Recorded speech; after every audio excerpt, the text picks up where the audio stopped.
Hello everyone, welcome to my channel GSP Studies. Get ready for the dictation. 5 seconds. Start.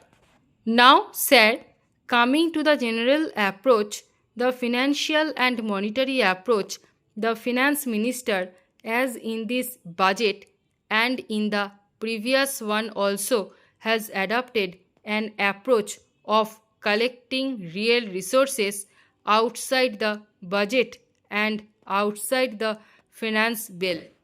Last year, about 3,000 crores were collected on account of price rise, and this year, with the rise in the prices of petroleum and steel and coal, about rupees 1,500 crores have been collected outside the budget. Again, on account of the increase in prices of steel and coal, another rupees 500 crores would be collected. Technically, you can say that this is not a budgetary measure, but if they suffer a loss, these things will have to be taken into account, and to that extent the budget deficit would have increased. Now the state is playing the massive role not merely in so far as maintenance of law and order is concerned, but also in so far as development activities are concerned. The old concept of collection of resources by way of taxation is there, and there is the injudicious method by which the government gets rupees 200 crores by taxing the petroleum products. Sir, last year the finance minister collected about rupees 2,000 crores on petrol and petroleum products alone on account of the rise in their prices. But now, if the method of resources mobilization increasing is through taxation, then I think it is necessary to ensure that this artificial distinction between resources mobilization through price rise and taxation would not stand in the way of Parliament, and the nation should be presented with a clear picture of what resources are being mobilized either through price rise or through taxation. This artificial destruction of saying that this price rise is no longer very realistic in the present day circumstances, because this price the central exchequer would have to pay for it, and it would be reflected in the deficit. Para. Sir, the method which has been adopted this year has meant that the resources had been collected outside the budget and Parliament. The total burden that the people have to bear should be presented to the people clearly. It should be told that this is the price rise, this is the taxation increase, so that there is a real discussion on that. If this trend continues, then the budget and the finance bill will not become a major event in the economic policy of the nation. It will ultimately become a non-event. Therefore, some reorientation of the approach is necessary with regard to this matter. The resources released through price rise should be discussed in Parliament, and the entire picture of the budget should explain the entire thing. The modern economics as it is developing must be placed before the nation, and parliamentary discussion should take place. Otherwise, we are discussing only about rupees 200 crores taxes imposed by the central government on the people of this country. Stop para.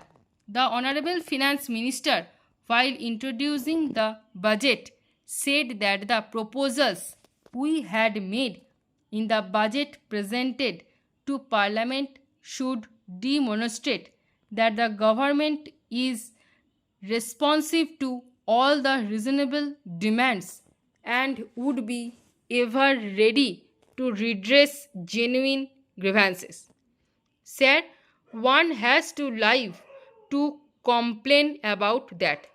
You take any newspaper and see the headlines about the number of persons who have died not to natural death but something like a dead body found in well dacoity in some area, shooting bus passengers, kidnapping minor boys or girls, and so on. A person, if he were to live, will be able to enjoy some of the fruits of raising the standard of living, the benefits of the egalitarian society.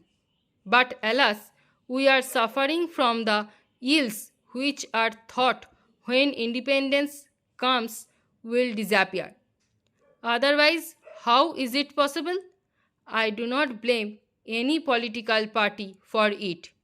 But all of us are responsible that we have not been able to create a sense of security among the people, to integrate them emotionally. Nationally, we have failed to create a sense that a brawl between two persons belonging to different communities does not necessarily mean a communal riot, and over the above that, if all these things were to happen, where are we leading to? Will it strengthen the nation? But the people first must live and learn to live together.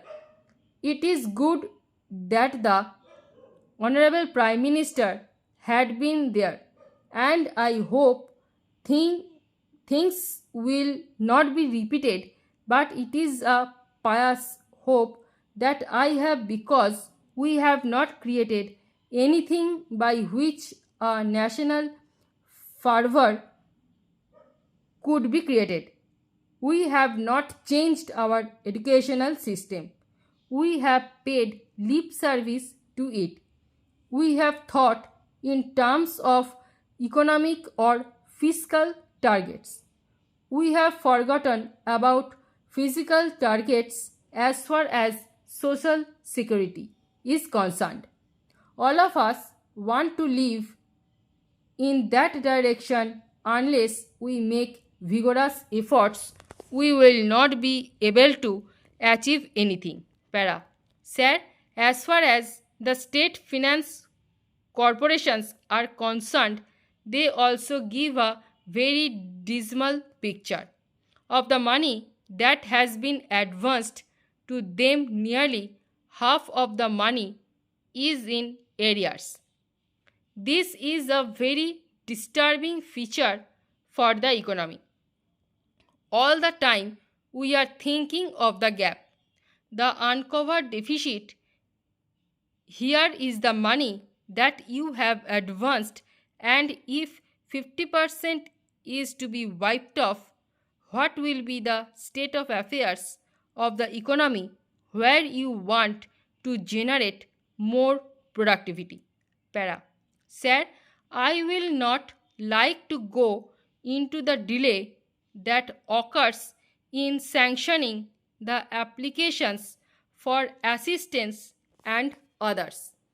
But it has been pointed out in the report that the projects, when their applications are pending, if they are not expeditiously disposed of, then the case of those projects will rise due to the rise in prices, and to that extent the project becomes costly. Therefore, I will only plead for their early sanction stop. এই প্যাসেজের stroke এবং PDF পেতে Telegram গ্রুপে join করুন এবং ভিডিওটি ভালো লেগে থাকলে লাইক, শেয়ার এবং সাবস্ক্রাইব করে পাশে থাকা বেল আইকনটি প্রেস করে রাখুন সবার আগে নোটিফিকেশান পেতে। Thanks for watching this video.